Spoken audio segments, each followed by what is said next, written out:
প্রতিষ্ঠান কর্তৃপক্ষ মনোনীত শিক্ষককে প্রতিদিন ডায়েরি দেখাবে। শিক্ষার্থী কোন ধরনের ছুটিতে বাড়িতে গিয়ে মোবাইল, কোনো প্রকার গেম খেলায় আসক্ত হওয়া যাবে না। আমরা বর্তমানে আমার কাছে গতকালকে একটা ছাত্র আসছিল, সে অফিসে বসে আছিল, তার মোবাইল টিপতে এমন হয়ে গেছে, তার মাথা পাগলের মতো হয়ে গেছে। সে এমন কাজ করতেছে, কি করতেছে না করতেছে, আমার কাছে মনে একটু পাগল হয়ে গেছে। মোবাইল ব্যবহার করতে হবে।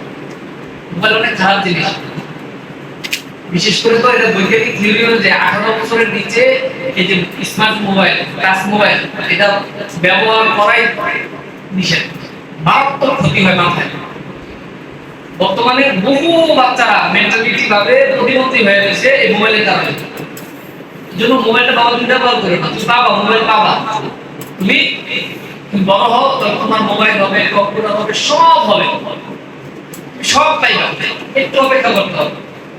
এই যে রমজানের সময় মনে করো যারা রোজা রাখছে, তারা ইফতারের আগে যখন আম্মু আব্বু অন্য মানুষে যখন ইফতারি বানাইছে বা দোকানে ইফতারি বানাই দিয়েছিল, গ্রান নাকে আসলে মন চাইছে না এখনই খাই, কি মজা, এই পেট ভরে খাবো, অনেক মন চাইছে কিনা সবার। কিন্তু কেউ কি খাইছো যারা রোজা রাখছো, প্রত্যেকে কি আশায় ছিলাম যে আমি আজান দেওয়ার পরে খাবো, তাই না? একটা সময় নির্ধারণ আছে না, তো প্রবল ক্ষুধা থাকার সঙ্গে তখন খাও নাই। এটা আল্লাহ তাআলা আমাদেরকে শিক্ষা দিয়েছে। তোমারও এখন সময় না, তোমার মোবাইল টিপা, তোমার সময় আছে, সামনে আসবে তোমার। এই জন্য বাসায় গিয়েও তোমরা মোবাইল ব্যবহার করবা, গেমস খেলবা টোটালি। আমি এবছর প্রত্যেকের বাড়িতে বাড়িতে আমি গোয়েন্দা লাগাই দেব, যারা মোবাইল টিপবা এবং গেমসের সাথে সম্পর্ক থাকবা, বিশেষ করে গেমস, আমি তাদেরকে বড় ধরনের তাদেরকে শাস্তি সম্মুখীন করবো। এমন হতে পারে মাদ্রাসা থেকে বের করে দিল।